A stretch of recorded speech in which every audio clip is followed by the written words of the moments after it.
Monsieur le Président, moi je vous conseille de postuler à l'animation d'un débat politique sur France 2, puisque la semaine prochaine, il y a un débat politique sur la question des européennes, où tous les candidats d'ailleurs ne sont pas invités. Mais je vois que vous êtes capable de gérer un débat à 80, donc vous pourriez faire part de votre expérience à France 2. Plus sérieusement, sur cette question, parce qu'on est à 9 jours d'un vote important. Non.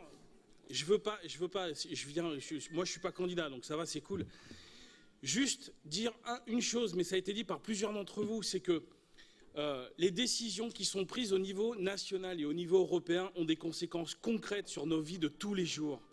Et quand on voit le taux d'abstention, quand Flavien Nevy parlait du rapport des citoyens aux élus, regardez, et je pense que nous pouvons tous être d'accord pour dire que ces élections, elles sont importantes parce que des décisions sont prises qui affectent nos vies, nos territoires, nos familles. Et donc,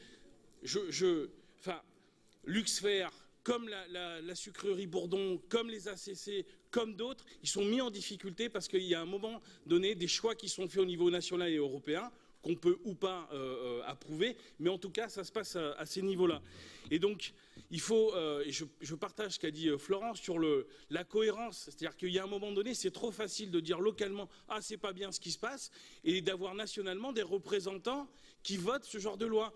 C'est le cas sur la loi NOTRe, mais c'est le cas sur la concurrence libre et non faussée. Donc voilà, pour le coup, et j'obtiendrai peut-être le prix de l'élasticité, mais le Parti communiste français a toujours été cohérent et a toujours rejeté les traités libéraux européens, lui au moins.